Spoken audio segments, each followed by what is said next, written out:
Okay, tonight we're stepping into the blood-soaked sands of ancient Rome. Not the Hollywood epic with its noble heroes and choreographed battles, but the brutal, sweat-drenched reality of the gladiators, where every fight could be your last. You might think you've got the grit to swing a sword and face the roar of the crowd, but trust me, the arena was a beast that chewed up even the toughest souls. If you're hooked on these stories, a quick like or subscribe would mean a ton. It keeps this journey alive. I'm always curious about you out there. Where are you listening from, and what's the time on your clock? Drop a comment with your city and the hour. It's incredible to see our global crew unite through these tales. Now, dim the lights, maybe crack a window for that faint night breeze, and let's dive into tonight's story together. We're about to uncover the lives of Rome's gladiators, why their world was as deadly as it was dazzling, and why you might not survive a single day in their arena. The sun scorched the courtyard of the Ludus, a fortress of stone and sweat on the outskirts of Rome, where the rhythmic clang of wooden swords echoed like a heartbeat. Dust swirled as a retiarius, his bare feet gripping the earth, cast his net in a graceful arc, only to miss his target, a straw dummy swaying in the heat. The lanista's whip cracked through the air, its snap sharper than his barked command. Again, or you'll face a lion instead. Across the yard, a Thrax staggered under the weight of his curved sika, his arms trembling from hours of drills. The air was heavy with grime and exertion, the men's grunts mingling with the clatter of shields. This was no battlefield, but a crucible where men were forged into gladiators, their bodies and wills broken and rebuilt for the arena's brutal stage. The Ludus was both prison and school, its high walls trapping the recruits from the slave market in a world of relentless discipline. Here, the raw material of captives, criminals, and octorati was shaped into fighters. The training was merciless, designed to hone not just strength, but survival. Wooden swords, heavier than their steel counterparts, battered arms until they ached, teaching precision through pain. Men ran laps under the midday sun, their lungs burning, or hefted stones to build muscle, their hands blistered and raw. Mock battles pitted recruit against recruit, forcing them to learn the dance of combat, dodge, strike, endure. A misstep earned a lash, hesitation a worse fate. The lanista, a grizzled figure with eyes like flint, ruled this domain, his voice a constant lash of its own, urging, threatening, shaping. Each gladiator was molded for a role, their weapons and armor dictating their destiny. The retiarius, lightly clad with net and trident, was trained for speed, his movements a deadly ballet to ensnare foes like a fisherman hauling prey. The murmillo, armored like a Roman legionary with a heavy shield and gladius, learned to stand firm, his strikes deliberate and crushing. The Thrax, with his small shield and curved sika, was taught to weave and slash, his agility a counterpoint to the murmillo's brute force. These roles were not just combat styles, but identities. Each man's past, Thracian, Gaul, or Roman, subsumed into the arena's script.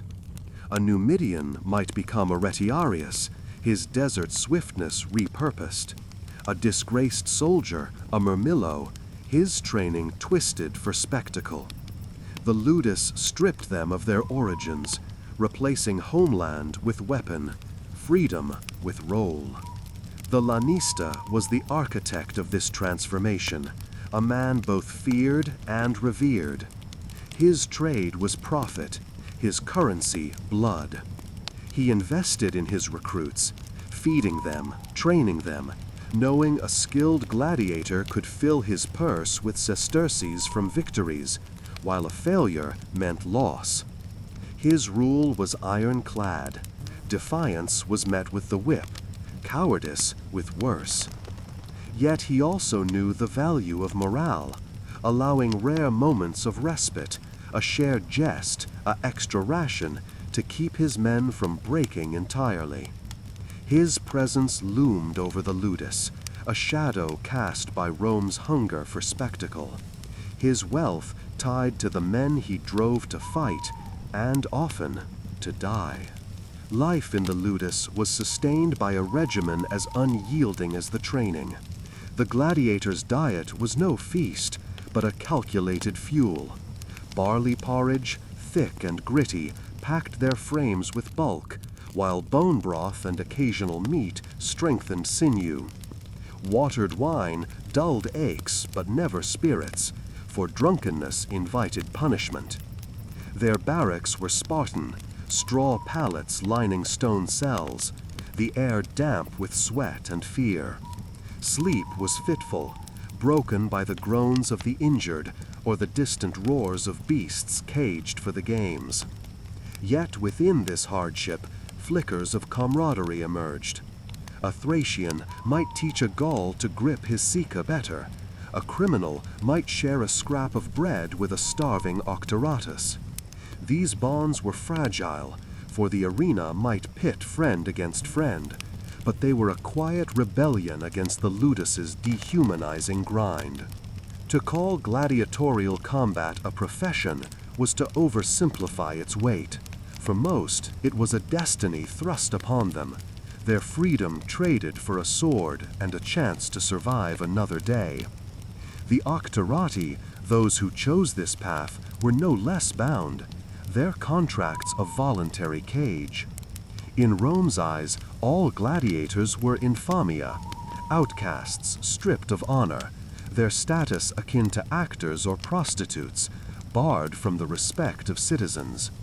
A gladiator might win a crowd's love, his name chanted in the Colosseum, but he could never sit among them as an equal. Yet this same crowd elevated a few to near divinity, their victories carving legends. These stars, rare as they were, lived better, private cells, better food, even visits from admirers, but their fame was a fleeting shield against the arena's blade. The ludus was a paradox, a place of creation and destruction.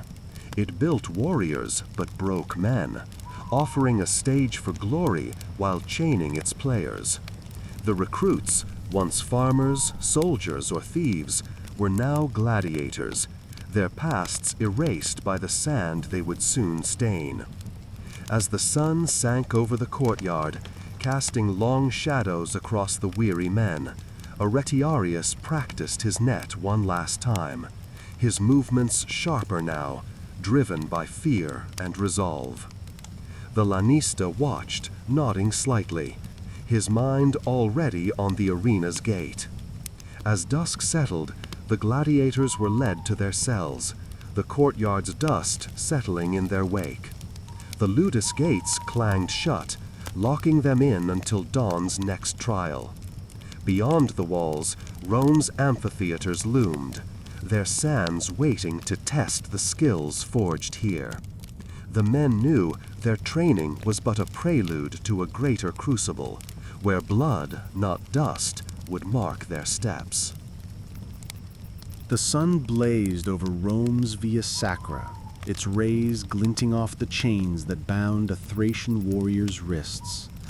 The air was thick with the stench of sweat, dust, and despair, mingling with the shouts of traders in the bustling slave market. The man stood tall, his braided hair matted with grime, his eyes fierce despite the iron shackles. A lanista, clad in a coarse tunic, circled him like a vulture, prodding his scarred arms and muttering about his potential in the arena. Nearby, a Roman debtor, his face pale with shame, scrawled his name on a parchment, trading freedom for the promise of glory, or at least the chance to clear his debts. The market thrummed with chaos, Gauls with broad shoulders, Numidians with wiry frames, and a scattering of broken men from Rome's own streets, all destined for the same brutal fate. This was no ordinary marketplace. It was the crucible where gladiators were born. In the shadow of the Palatine Hill, the slave market served as the gateway to Rome's blood-soaked spectacles. The gladiators to be were not a uniform lot, but a tapestry of lives torn from the edges of the empire. Many were slaves, dragged in chains from lands crushed under Rome's iron heel. From the misty forests of Gaul came warriors skilled with heavy shields and short swords, their battle cries once echoing across battlefields, now silenced by defeat. From Thrace, men wielded the curved sica, a blade as sinuous as their homeland's rivers, their agility honed in rugged hills. North Africans, lithe and quick, brought knowledge of spears and slings, their desert-honed instincts repurposed for the arena's sand. These men were not chosen for their valor, but for their misfortune. Captives of Rome's endless wars, their lives spared only to be reshaped into instruments of entertainment. Others arrived not by conquest, but by the weight of justice or its absence. Prisoners of war, their armor stripped and spirits broken, faced a grim choice: death or the arena. A dramatic chieftain, once a terror to legions, now stood bound, his long blonde hair a mockery of his former glory. Criminals, too, filled the ranks, those sentenced to damnatio ad ludum, condemned to the games for crimes like treason or murder. A thief who stole from a senator might find himself facing a retiarius's net, his punishment a public spectacle. Their crimes varied, but their fate was singular: to fight, to bleed, perhaps to die, all for the amusement of Rome's masses. Yet not all gladiators were forced into the arena's embrace. Some, known as octorati, chose this path, their signatures on contracts as binding as any chain. These were men driven by desperation or drawn by the siren call of fame. A farmer, his fields barren and debts mounting, might see the arena as his only escape, trading plow for sword in hopes of a purse heavy with sesterces. Others, lured by tales of gladiators whose names echoed in the forum, sought glory, imagining crowds chanting their victories. But the price was steep. Octorati surrendered their freedom, becoming half slaves in the eyes of Rome. The contract's ink was their shackle, marking them as infamia, outcasts ranked alongside actors and prostitutes, their honor traded for a chance at survival or stardom. The market was a microcosm of Rome's contradictions. Here, men from distant lands stood shoulder to shoulder with Rome's own fallen, their differences erased by the arena's shadow. A Thracian might share a glance with a Roman debtor, their mutual dread unspoken but palpable. The Lanista's voice cut through the din, barking orders as he sorted his purchases, this one for the ludus, that one for the beast hunts. The crowd of buyers, merchants, senators' agents, even curious passers-by, watched with a mix of fascination and disdain. To them, these men were commodities, their worth measured in muscle and metal, yet also potential heroes whose blood would anoint the Colosseum's sand. The gladiators' skills born of their homelands or past lives were their currency. A Gaul's shield work, honed in tribal wars, could make him a Murmillo, his heavy armor a nod to Rome's legions. A Thracian Sicca dance, swift and deadly, marked him for the role of Thrax.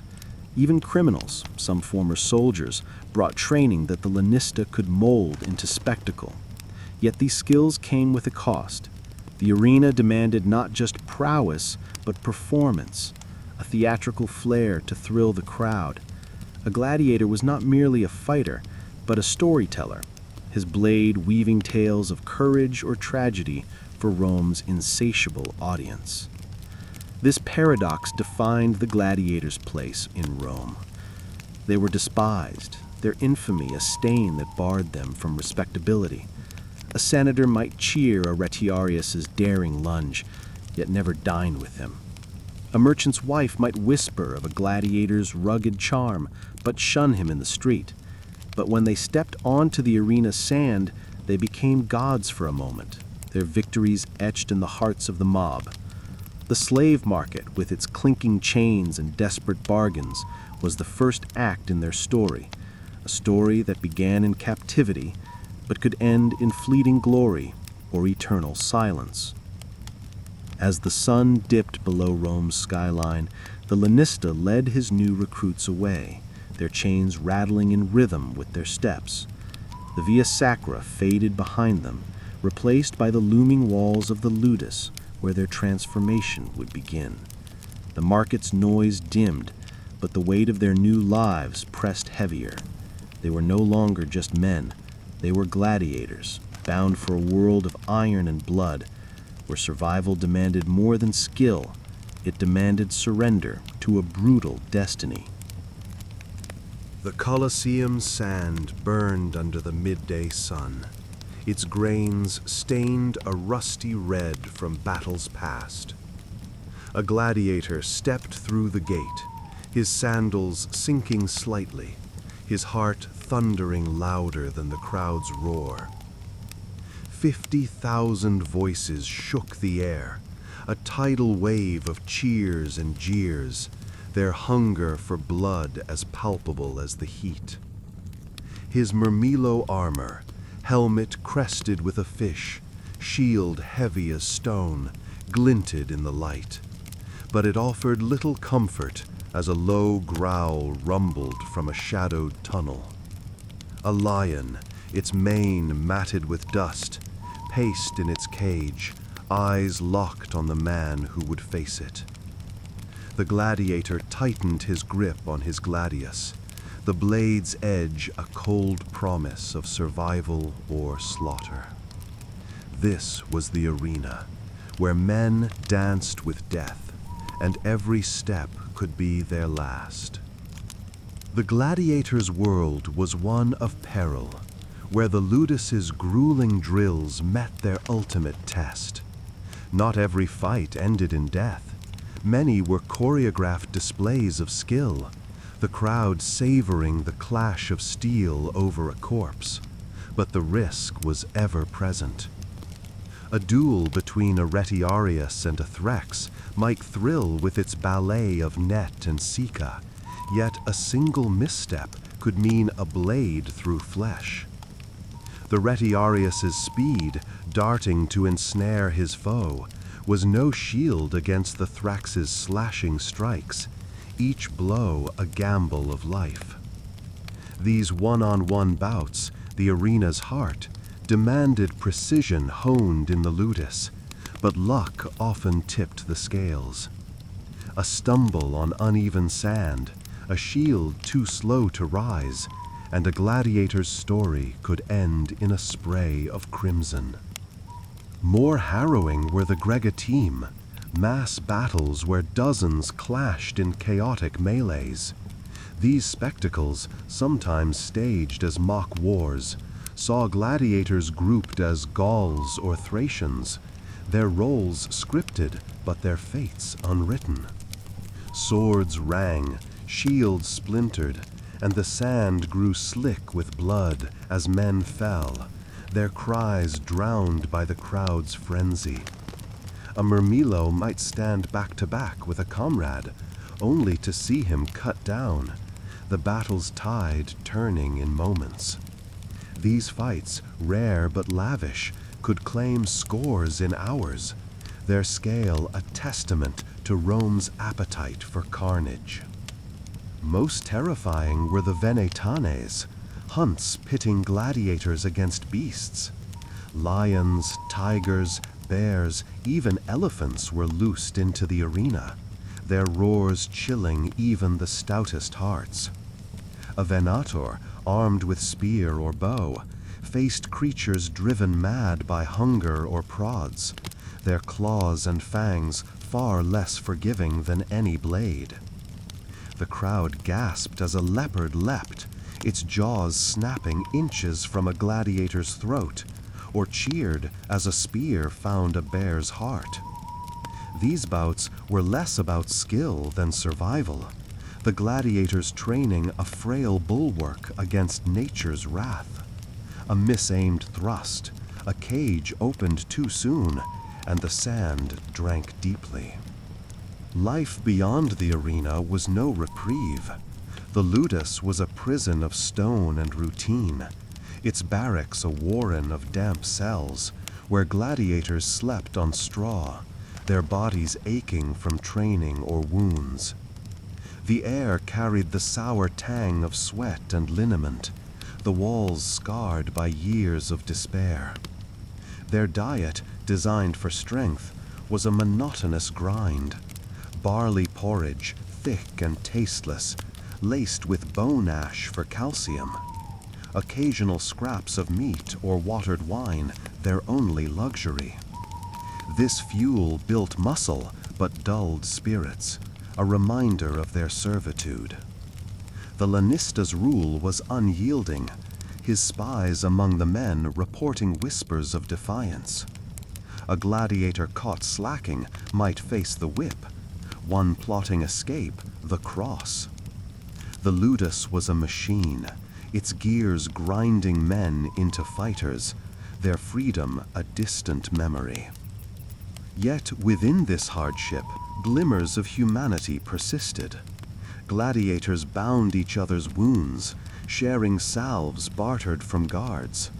A Gaul might hum a song of his homeland, his voice low to avoid the Lanista's wrath, while others listened, eyes glistening. These moments, fleeting as they were, forged bonds, though the arena might force them to raise blades against friends.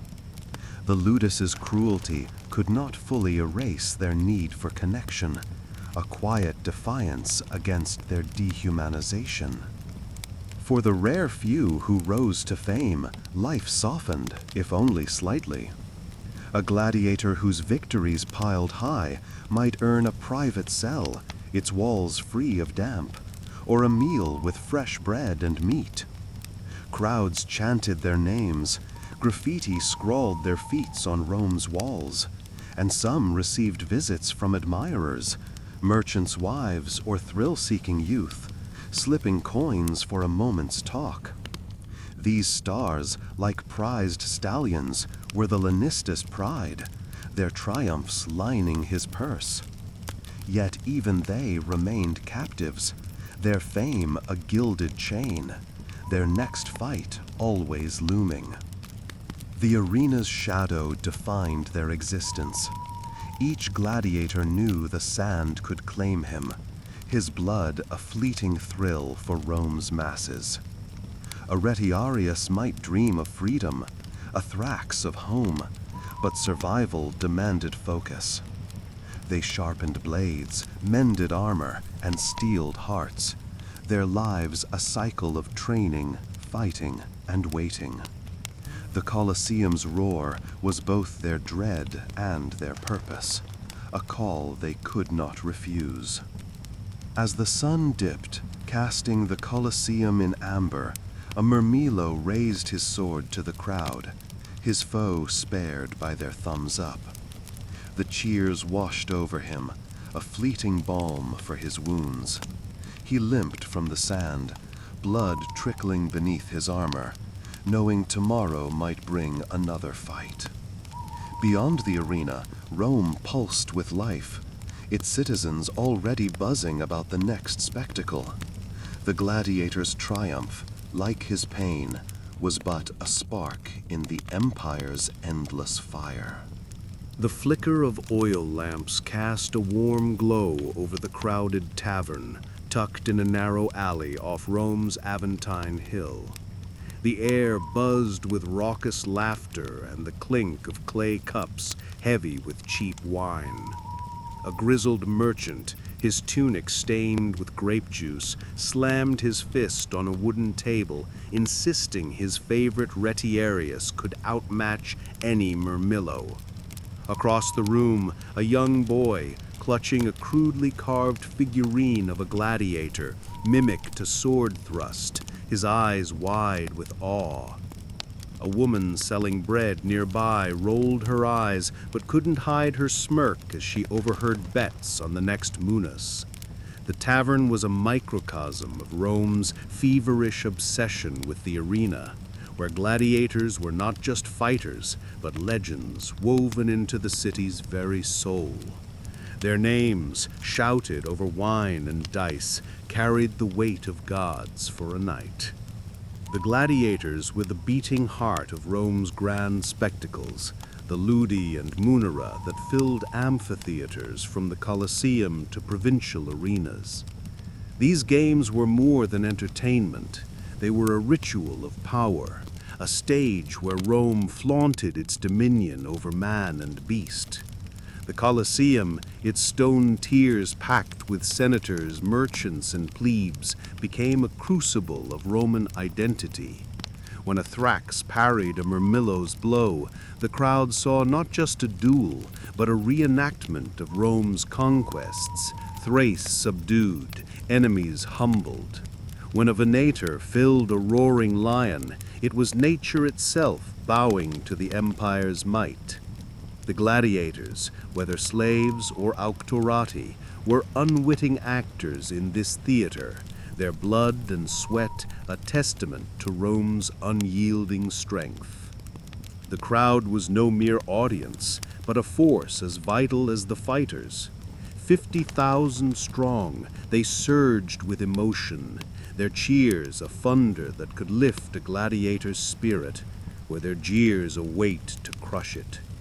A retiarius, his net tangling a foe, might glance to the stands, his fate hinging on their mood. Thumbs up, and he lived. Thumbs down, and his blade became his executioner. The mob's fickle love was a gladiator's lifeline, their roars a fleeting crown. They chanted names, heroes of the sand whose victories sparked tavern debates and street-side boasts. Yet this adoration was shallow.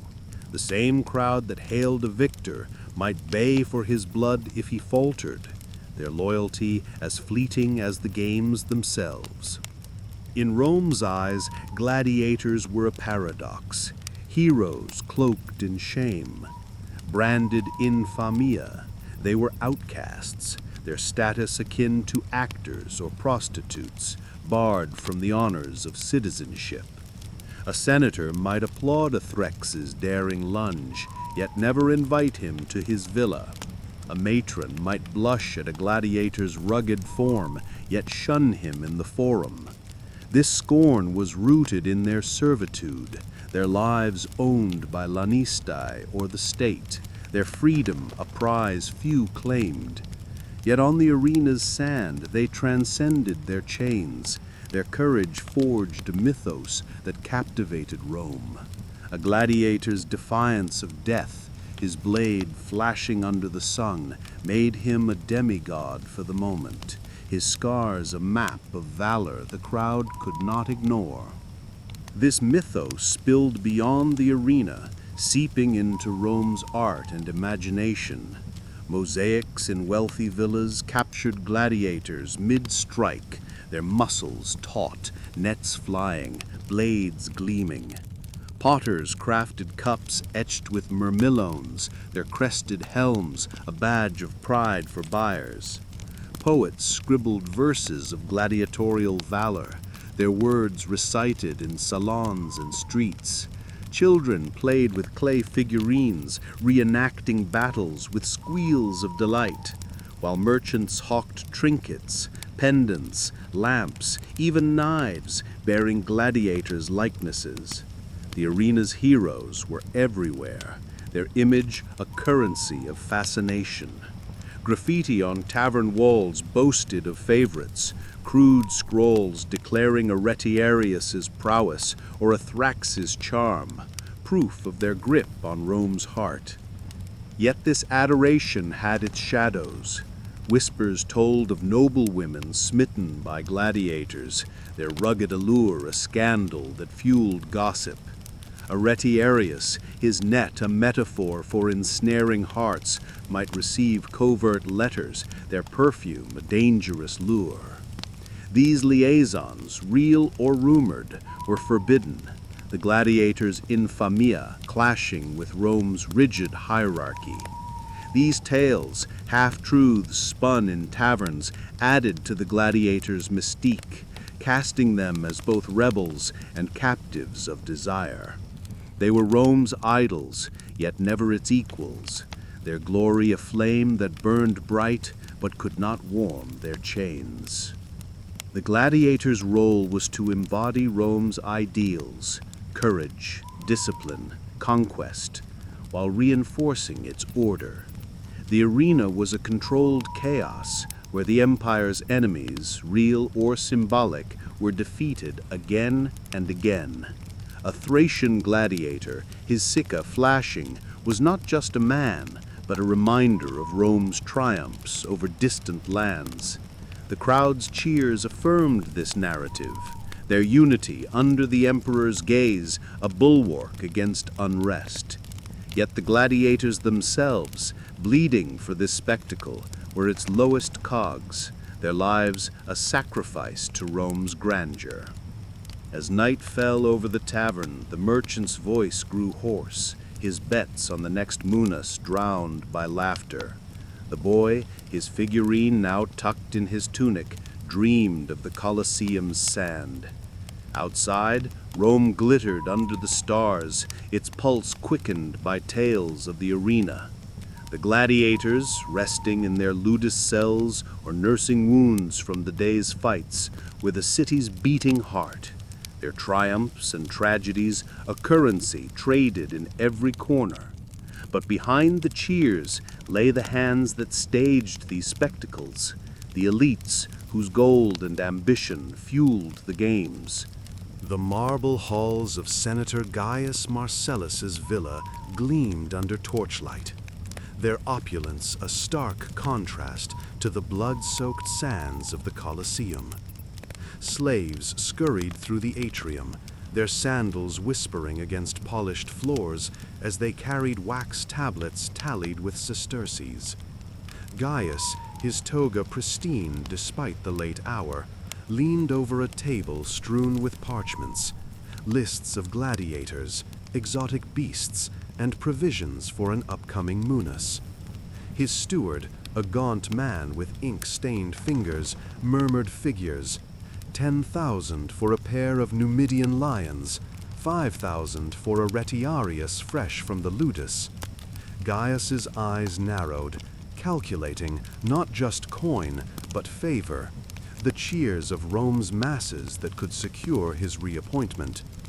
The villa's quiet wealth masked a truth. Every gladiator's blade, every beast's roar, was a gamble for power, paid in gold and blood. The gladiatorial games were Rome's grandest spectacle, but they were also a machine of economics and politics, fueled by the ambitions of men like Gaius. The munera, lavish displays of combat, and the ludi, public games tied to festivals, were rarely acts of charity. Senators, consuls, and wealthy equestrians poured fortunes into these events, their gold buying not just entertainment, but loyalty. A well-staged munus could sway the plebs, their cheers drowning out grumbles over taxes or bread shortages. The Colosseum, packed with 50,000 souls, became a stage for political theater, where a senator's generosity, or perceived stinginess, could make or break his career. Gaius knew this well. A single day's games might cost 100,000 sesterces, but the crowd's favor could elevate him above rivals, his name whispered in the Senate with newfound respect. The costs were staggering. Gladiators, whether slaves or octorati, were not cheap. A lanista might demand thousands for a seasoned murmillo, his victories proven by scars, or less for a raw recruit still trembling at the ludus gate. Training them required more. food, barracks, trainers, and physicians to mend broken bones. Beasts for Venetanes, lions from Africa, bears from Germania, fetched exorbitant sums, their transport across seas and roads a logistical feat. Amphitheaters like the Colosseum needed maintenance, their stone tiers and wooden scaffolds repaired after storms or riots. Provisions for the crowd, wine, bread, shade canopies added to the tally, as did bribes to ensure a rival's games paled in comparison.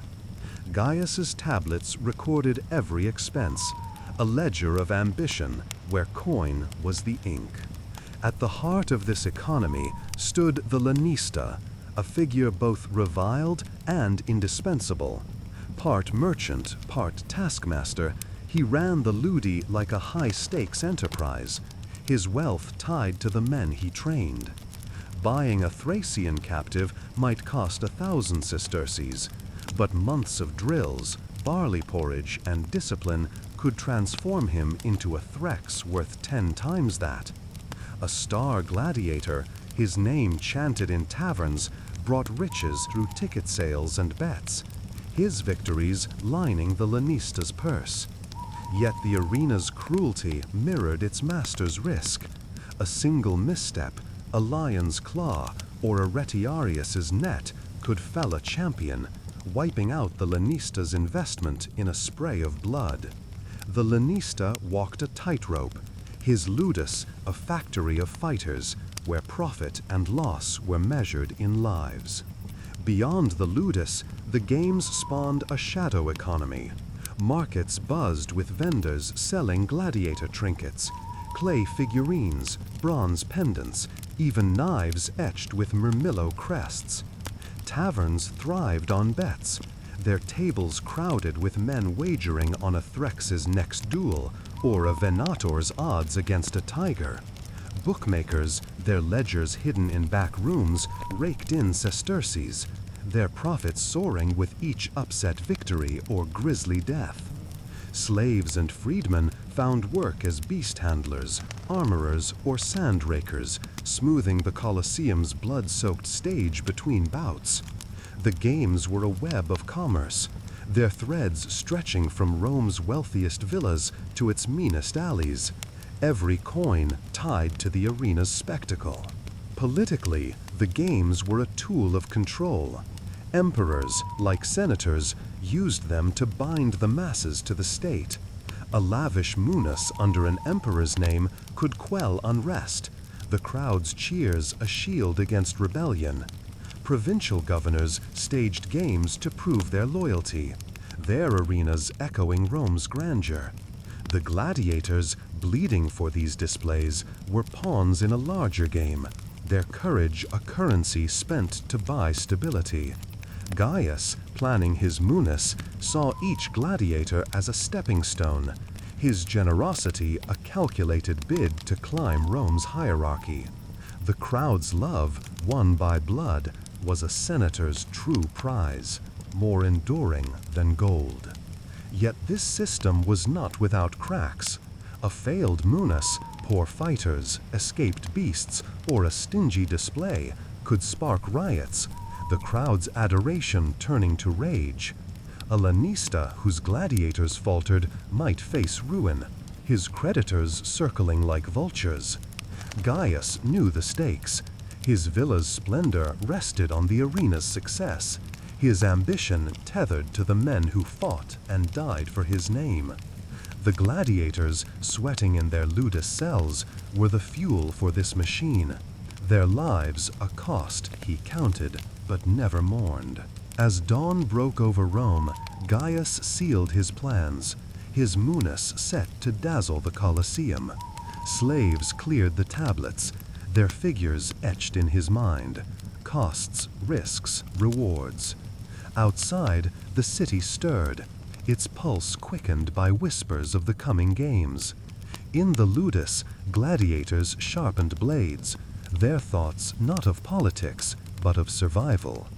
The arena awaited, a stage where their blood would serve Rome's masters, their courage a fleeting spark in the empire's fire. But beneath their armor, hearts beat with fears and hopes, a silent world unseen by the senators who profited from their pain. The ludus cell was cloaked in darkness, its stone walls damp and cold under the faint sliver of moonlight piercing a high grate. A gladiator sat on his straw pallet, his calloused hands resting on his knees, his breath slow but heavy with the weight of tomorrow's fight. Scars crisscrossed his arms, each a silent testament to battles survived, yet his eyes betrayed a flicker of dread, a fear no Lanista's whip could beat out. Beyond his cell, the ludus slept uneasily, its silence broken by a comrade's restless mutter or the distant snarl of a caged beast. In this stifling quiet, the gladiator's mind was his arena, where courage clashed with terror, hope with despair, and the shadow of death loomed larger than any foe he'd face on the sand. The gladiator's life was a relentless test of the soul, each day a brush with mortality. In the ludus, they were forged to meet this fate not with panic, but with resolve. The philosophy of Stoicism, though born in Rome's lofty forums, found echo in the arena's grit. Trainers, harsh as the whips they wielded, drilled Stoic tenets alongside swordplay.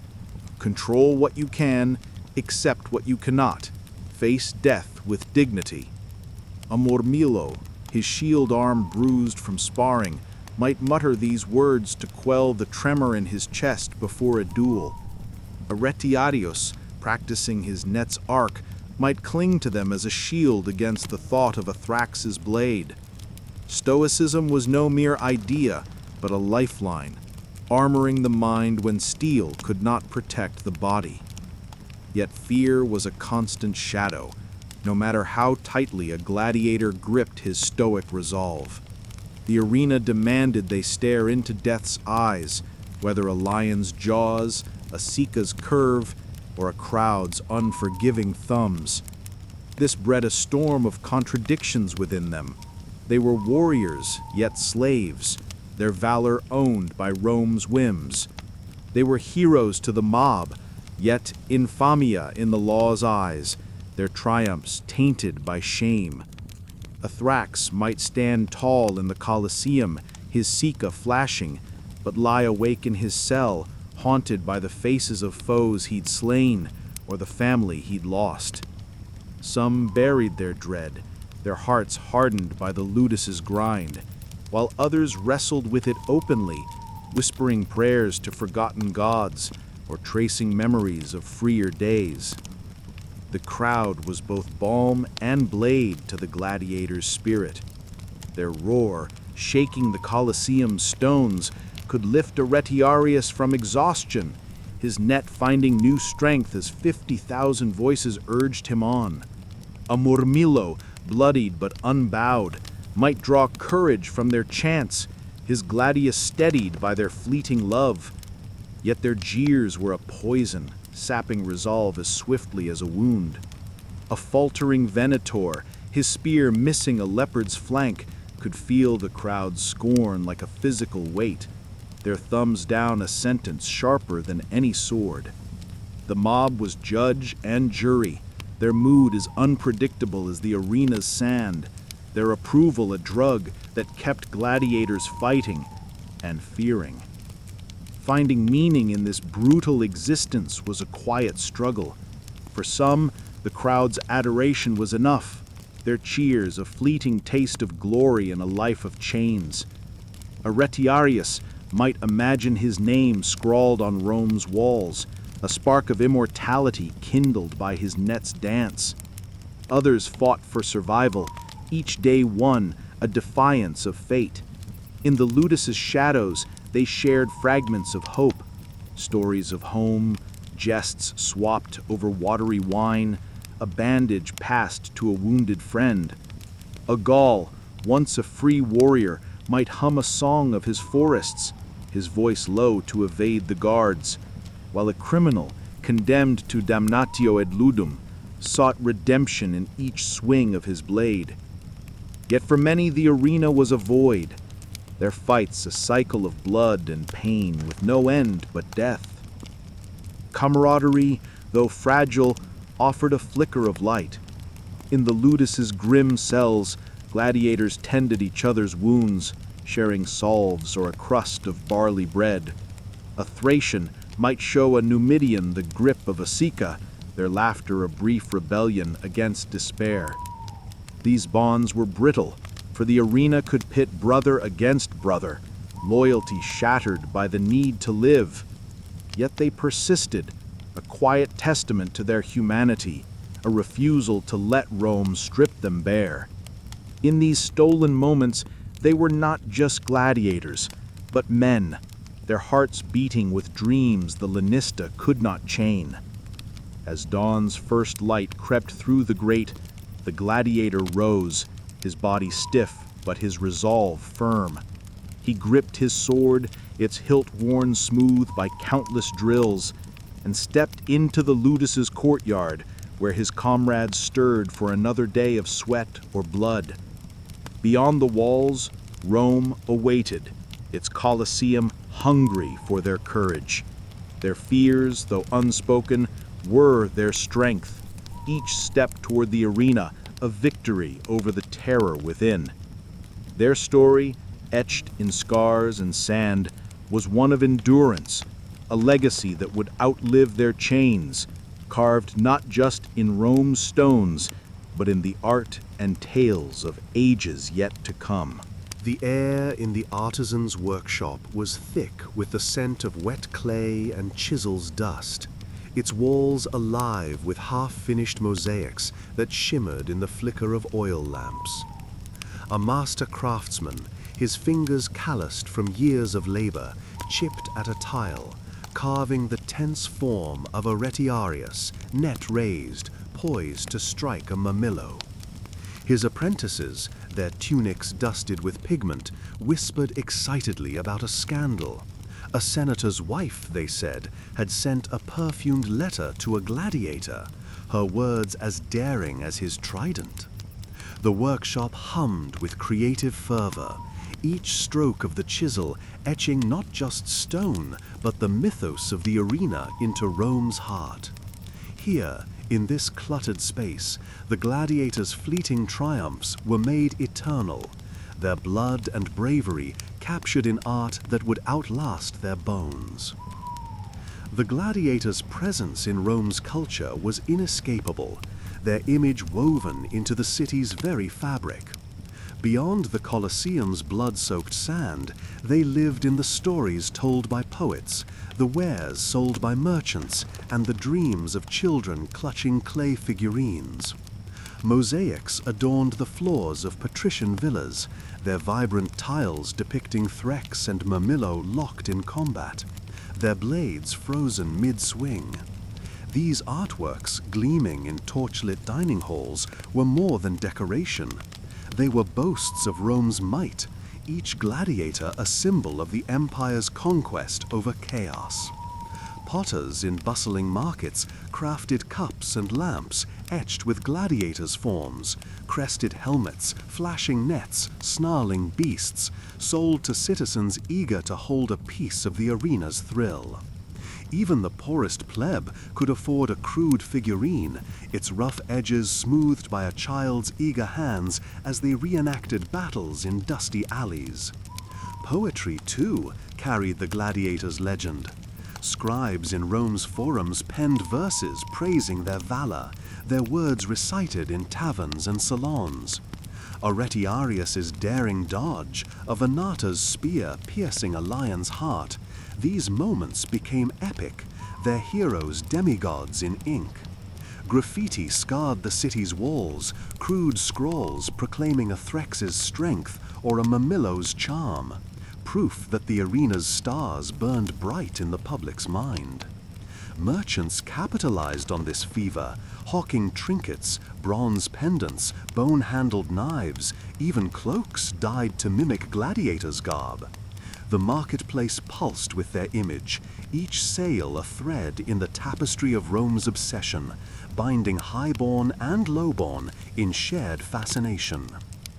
Yet this adoration came with shadows. Gladiators, for all their glory, were infamia, their status a stain that barred them from respectability. Their courage enthralled, but their servitude repelled. This tension birthed whispers of scandal, particularly among Rome's elite women.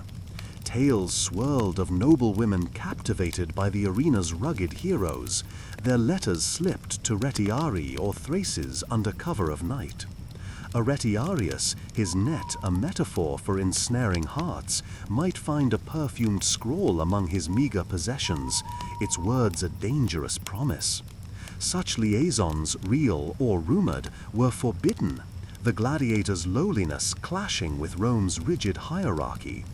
These stories, whispered in workshops and markets, painted gladiators as both idols and outlaws, their allure a rebellion against social order.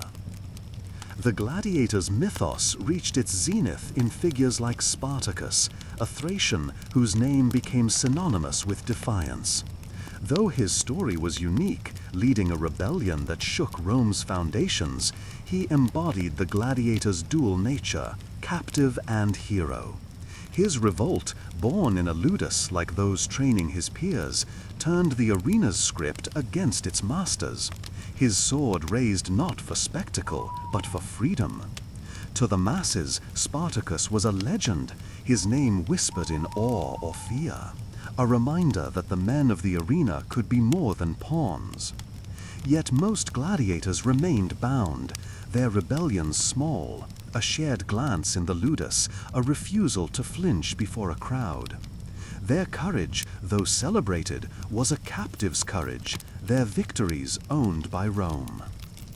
The arena's cultural grip reflected Rome's values, strength, discipline, conquest. Gladiators, whether Thrax or Gaul, were living proof of the empire's reach, their defeats a staged triumph over Rome's enemies. The crowd's cheers, echoing in mosaics and poems, reinforced this narrative, uniting Rome under the emperor's gaze. Yet the gladiators themselves, bleeding for these ideals, were excluded from their glory. Their image adorned villas, but they slept in cells. Their names inspired poetry, but they bore infamia's shame. This paradox made them icons, heroes of a city that both worshipped and scorned them. As the craftsman set his final tile, the retiarius's form complete in glittering stone, his apprentice's whispers faded into laughter. The mosaic would grace a villa, its story told at feasts, but the gladiator it depicted would fight again, his life a flicker in Rome's eternal flame. Outside, the city's pulse quickened, its streets alive with tales of the arena. The gladiator's legacy, carved in art and whispered in scandal, was a testament to their enduring power. But this power was born of blood, its cost paid by men whose fleeting triumphs masked a deeper truth. Their story, like Rome's, was one of rise and inevitable fall. The Colosseum shimmered under a blazing sun, its tiers a mosaic of togas and tunics as 50,000 Romans roared in unison. Horns blared, their notes sharp against the din, heralding a munus in the empire's golden age. On the sand below, a murmillo raised his gladius, his fish-crested helm glinting as he faced a Thrax's curved sica. From the imperial box, an emperor's gold-embroidered cloak caught the light, his gesture unleashing a pair of panthers that snarled into the arena. Silk banners snapped in the breeze, painted with gladiators' forms, while vendors hawked figs and watered wine to the fevered crowd.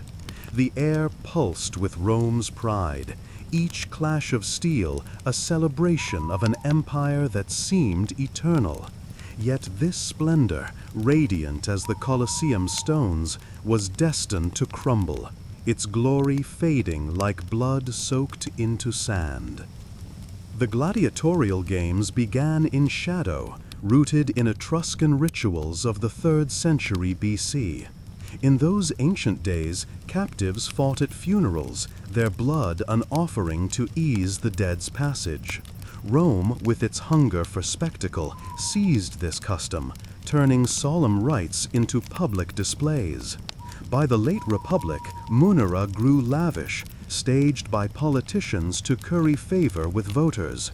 A consul might pit dozens of fighters against each other, their duels a boast of Rome's conquests. These early games, small but brutal, were less about honor than power, a tool to bind the masses to Rome's elite. As the Republic gave way to empire, the arena's scale swelled, its sands a stage for emperors to dazzle and dominate. The 1st and 2nd centuries AD were the game's zenith, a time when Rome's wealth fueled spectacles of unmatched grandeur. The Colosseum, raised under Vespasian in 80 AD, stood as a marvel, its arches framing battles that drew crowds from across the empire. Ludi, tied to religious festivals, and munera, funded by emperors or senators, filled its days with blood. Gregatine battles saw scores of gladiators clash in mock wars, their chaos a thrill for spectators. Venetanes pitted venatores against beasts, rhinos from Africa, bears from Germania, whose roars shook the stands. Naval battles with flooded arenas mimicking seas awed the masses, while stars like Retiari and Myrmilones became legends, their names echoing in markets and mosaics. The arena was Rome's heartbeat, its violence a hymn to an empire at its peak. But even in this glory, cracks formed. The game's cost strained Rome's coffers, with a single munus demanding hundreds of thousands of sesterces for gladiators, beasts, and upkeep. Emperors like Trajan, staging months-long spectacles, drained treasuries to sate restless crowds. Moral dissent, though rare, simmered. Stoic thinkers like Seneca whispered against the arena's cruelty, their words lost amid the mob's cheers. By the 3rd century, as invasions and economic woes battered the empire, the game's extravagance faltered. Provincial arenas hosted fewer bouts, their sands less soaked, while Rome's Colosseum saw leaner spectacles, a sign of an empire stretched thin. The 4th century heralded the arena's decline, driven by Christianity's rise. This new faith, with its call for mercy, clashed with Rome's bloodlust. Emperor Constantine, a Christian convert, issued edicts curbing munera, though his reforms wavered under public pressure. Bishops preached against the games, their sermons painting gladiators as victims, not heroes. By the late 4th century, Theodosius I, a devout Christian, tightened restrictions, his decrees branding the arena's violence as ungodly. In the early 5th century, Emperor Honorius delivered the final blow, banning gladiatorial combat outright. Beast hunts lingered briefly, but the gladiators' era ended, the Colosseum's sand falling silent under the weight of a new moral order. The arena's fall left Rome's landscape changed. Amphitheaters, once alive with roars, stood abandoned, their stones scavenged for churches or walls. Ludi courtyards grew wild, their cells empty of fighters, the lanista's greed replaced by dust. Yet the game's legacy endured, not in blood, but in memory. The Colosseum, though weathered, remained a titan, its arches a silent ode to the men who fought there. Across the empire, arenas in Pompeii and Carthage stood as relics, their ruins whispering of courage and cruelty. The gladiator's story, once a spectacle, became a question. What drove men to die for Rome's delight? And what did their blood reveal about the empire they served? As twilight draped the Colosseum, its stones glowed faintly, the crowd's echoes long gone. Rome, now a city of crosses and churches, turned from its pagan past. Yet the arena's shadow lingered. The gladiators, their blades stilled, left a tale that challenged the empire's heart. Their lives a mirror for questions of violence, valor, and the cost of glory that would resonate through time. The philosopher's study was a haven of quiet amid Rome's clamor, its walls lined with scrolls that rustled softly in the breeze from an open window. By the flicker of a single oil lamp, Seneca, or a man much like him, bent over his desk, his stylus scratching furiously on wax tablets. His words were a lament, decrying the Colosseum's cruelty, where men died for the mob's fleeting thrill. Outside, the distant chants of a pagan festival honoring Mars rose, their rhythm punctuated by the clash of swords of a ritual munus. The air carried the tang of incense and blood, a stark contrast to the study's musty calm. In this solitary space, the philosopher wrestled with Rome's soul, his pen a frail weapon against an empire that celebrated slaughter as a sacred rite. In ancient Rome, the arena's bloodshed was not merely tolerated, but revered, a cornerstone of cultural and moral order. The munera and ludi, with their gladiators and beasts, were seen as affirmations of Rome's might, their violence a ritual of conquest. To the Roman mind, a thrax spilling blood on the sand was no tragedy, but a triumph, proof of the empire's dominion over its enemies. Pagan traditions, with their gods of war and sacrifice, sanctified this spectacle. Priests offered prayers to Mars before bouts, their altars stained with offerings for victory. The crowd's cheers as Aretiarius fell to foe were not just excitement, but a chorus of approval, endorsing a moral framework where strength justified slaughter. To spill blood for Rome's glory was no sin, it was a duty, the arena a temple where power was worshipped. Yet not all voices sang this hymn. Philosophers like Seneca, steeped in Stoic ideals, saw the arena as a stain on humanity. In his writings, he mourned the gladiators' fate, men forced to kill or die for a crowd that grew crueler with each death. The games, he argued, degraded not just the fighters, but the spectators, their cheers a descent into savagery. His was a lonely descent, drowned by the Colosseum's roar, but it hinted at a moral unease rare in Rome's blood-soaked culture. Seneca's words, scratched in lamplight, were a plea for a higher virtue, one that valued life over spectacle, compassion over conquest. Few heeded him. The mob preferred the arena's visceral truths to the philosopher's abstract ideals. The rise of Christianity, slow but relentless, reshaped this moral landscape. By the 4th century, as the empire's pagan roots weakened, Christian teaching spread, their emphasis on mercy clashing with the arena's brutality. Bishops and monks, their voices rising in churches and streets, condemned the munera as affronts to God's law. The gladiator, once a hero, became a victim in their eyes, his blood a sin borne by Rome's soul. Emperor Constantine, a Christian convert, issued edicts curbing the games, though his reforms were tentative, tempered by the crowd's love for spectacle. Later, Theodosius I and Honorius struck harder, their laws banning gladiatorial combat as contrary to Christian compassion.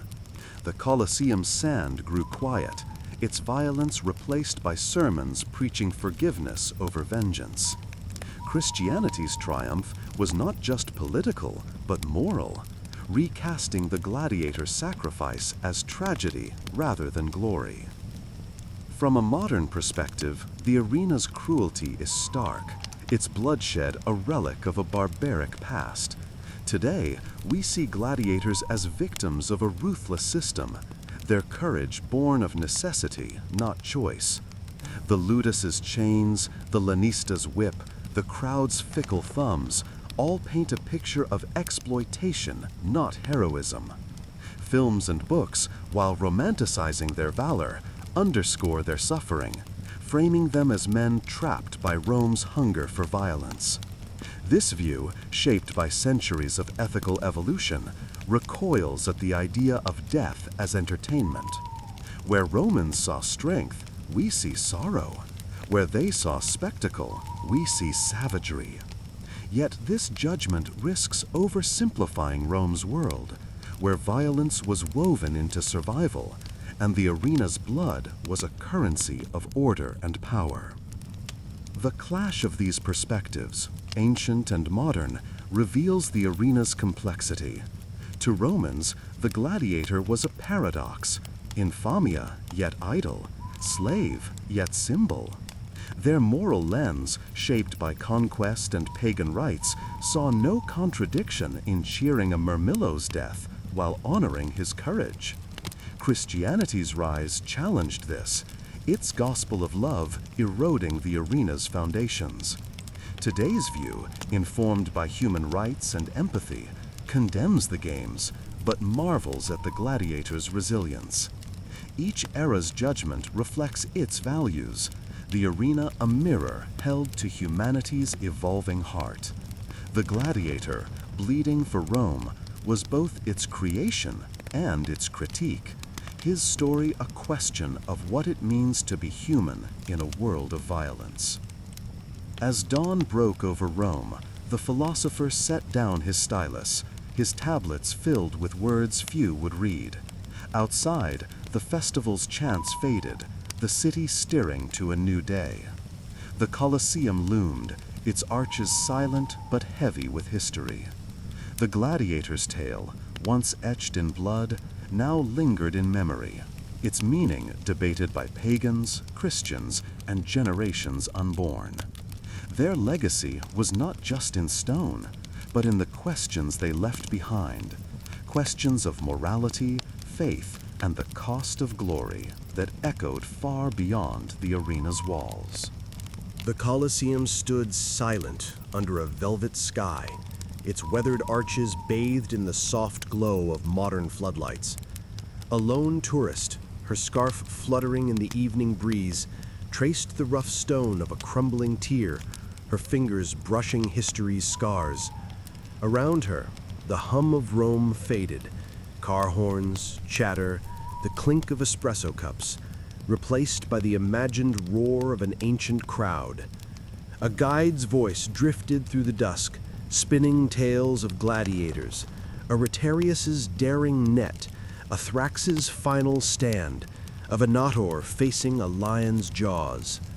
The tourist closed her eyes, the Colosseum's ghosts rising in her mind, men of blood and iron, their lives a whisper in the stones. This ruin, a relic of Rome's grandeur, was their monument, its silence louder than the cheers that once filled its walls. The gladiator's legacy endures, a thread woven through time from ancient Rome to the present. The Colosseum, though scarred by centuries, remains a global icon, drawing millions to marvel at its scale and story. Tourists wander its tiers, their cameras flashing, each snapshot a tribute to the men who fought and died there. Archaeologists unearth their traces, helmets, bones, graffiti, piecing together lives lost to history's haze. The arena's stones, pitted by weather and war, stand as a testament to Rome's ambition, but also to the gladiators' resilience, their courage etched in every crack. Beyond Rome, amphitheaters in Pompeii, Lisbon, and El Gem echo the same tale, their sands long silent but heavy with memory. In modern culture, gladiators are reborn, their image refracted through art and entertainment. Films like Gladiator 2000 cast them as tragic heroes, their swords raised against tyranny, their deaths a cry for justice. Russell Crowe's Maximus, a fictional Murmillo, strides across the screen, his vengeance fueling a mythos that blends fact with fantasy. Audiences, gripped by his defiance, see not just a fighter, but a symbol of resistance, a man reclaiming honor in a world of chains. Yet this romance obscures the truth. Most gladiators were slaves or octorati, their battles less about glory than survival, their victories owned by laniste or emperors. The film's Colosseum, vivid with CGI, stirs awe but softens the arena's cruelty, its sand a stage for heroism rather than despair. Video games and novels deepen this mythos, placing gladiators in digital arenas or inked pages. Games like Rise, Son of Rome, let players wield a gladius, their screens flashing with rotarius nets and thrax strikes, each victory a taste of Rome's thrill. Books, from historical fiction to scholarly tomes, dissect their lives, blending rigor with romance. Spartacus, the Thracian rebel, looms largest, his revolt a beacon for storytellers.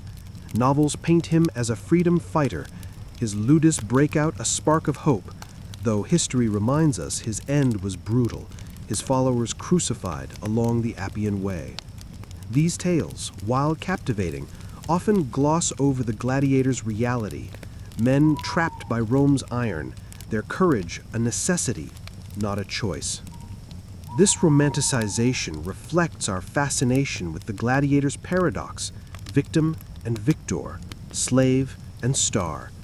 Modern eyes, shaped by values of freedom and empathy, see them as underdogs, their scars a map of defiance against a heartless empire. Museums display their artifacts, rusted blades, cracked helmets, with reverence, each item a relic of human endurance. Yet this lens distorts as much as it reveals. Gladiators were products of their time, their fights a ritual Rome embraced, not questioned. Their infamia barred them from respect, yet their triumphs made them idols, a duality we struggle to reconcile. We honor their bravery, but mourn their bondage, their story a mirror for our own debates about violence and valor. The Colosseum's modern role amplifies this legacy. As a UNESCO site, it hosts concerts and exhibits, its arches a backdrop for art, not blood. Yet its history lingers, a shadow cast by every visitor's step. Tour guides recount gladiator tales, blending fact with myth, while scholars debate their lives in journals and lectures. The arena's stones, graces souvenirs, postcards, mugs, miniature models, sold in Rome's bustling markets, proof of its enduring grip. Even in distant lands, gladiator evokes strength and struggle, a word synonymous with defiance against odds, from sports teams to political rhetoric. This fascination stems from the gladiators' humanity, their lives a tapestry of courage and tragedy. They were men of flesh and bone, not marble, their fears and hopes buried beneath Rome's spectacle. A Rotarius might have dreamed of freedom, a Thrax of home, their thoughts lost to time but echoed in every story we tell. Their legacy is not just in stone or screen, but in the questions they raise. What drives a man to fight when death looms? What does it mean to be free in a world of chains? The Colosseum, standing through empire's rise and fall, guards these questions, its silence a call to ponder the cost of glory. As the tourist opened her eyes, the Colosseum's floodlights dimmed, stars emerging above its arches. She clutched her guidebook, its pages filled with gladiator lore, and walked away, the arena's weight lingering in her heart. Rome's lights glittered below, a city reborn, yet tethered to its past. The gladiator's story, carved in stone and celluloid, was more than history. It was a reflection of humanity's eternal dance with valor and violence, a tale that demanded to be told, its meaning as vast as the empire it served. The Colosseum glowed in the amber light of dusk, its ancient stones softened by the setting sun's caress. A poet stood alone at its base, his cloak rippling in the warm Roman breeze, his eyes tracing the arches that had witnessed centuries of blood and glory. In his hand, a worn parchment bore half-formed verses, lines struggling to capture the gladiator's tale, men who fought not for themselves, but for an empire's insatiable heart. Around him, the city's modern hum faded, replaced by imagined echoes, the clash of a Retiarius's trident, the roar of a Thraex's defiance, the crowd's thunderous hunger. The poet's breath caught, his words faltering before the arena's weight, a monument to humanity's dance with valor and violence. Here, at twilight, the gladiators' story felt alive, their shadows lingering in the stones that cradled their triumphs and tragedies. The gladiators were more than fighters. They were a mirror of Rome's soul, reflecting its grandeur and its cruelty in equal measure. Their lives, forged in the crucible of the ludus, were a tapestry of contradictions. They were slaves from conquered lands, Gaul's forests, Thrace's hills, Africa's deserts, yet wielded blades that could make emperors tremble. They were prisoners and octorati, bound by chains or contracts, yet their courage on the sand earned them fleeting crowns of fame. Branded infamia, they were scorned as outcasts, yet idolized as gods by crowds who chanted their names in the Colosseum's tears. This paradox defined them, men caught between life and death, honor and shame, freedom and servitude, their every fight a microcosm of Rome's complex heart. The arena itself was Rome's stage, a theater where the empire's values were both celebrated and questioned. Each munus, with its myrmilones and lions, was a ritual of conquest, proving Rome's dominion over man and beast.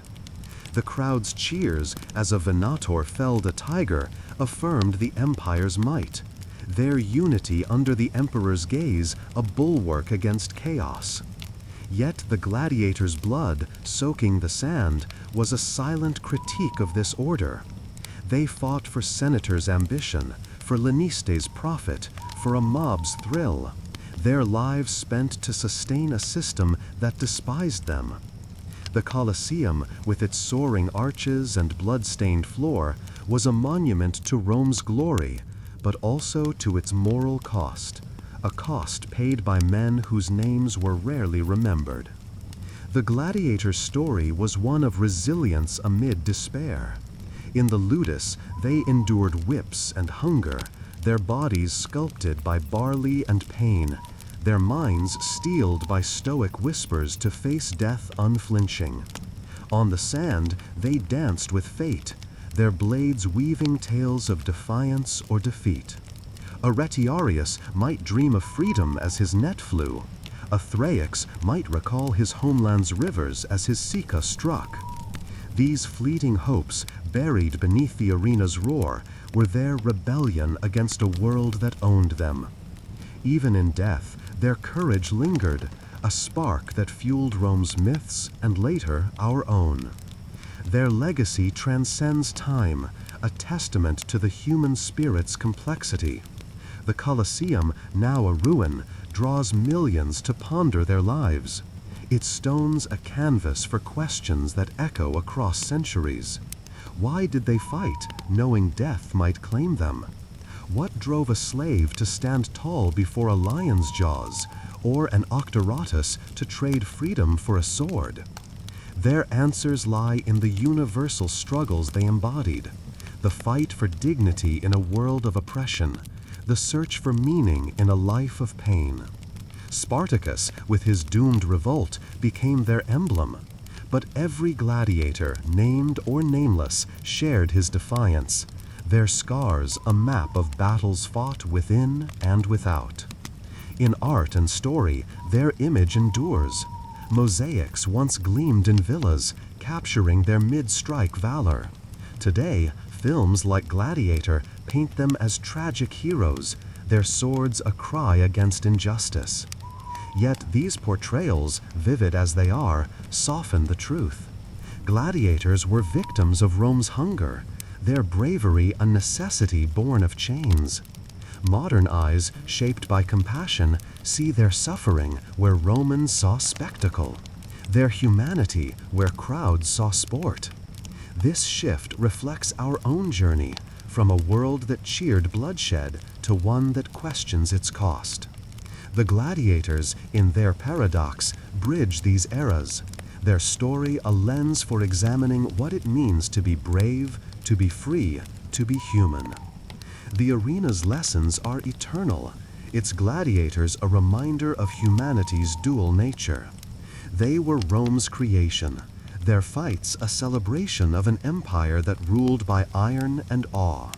Yet they were also its critique, their blood a silent plea for a world beyond violence.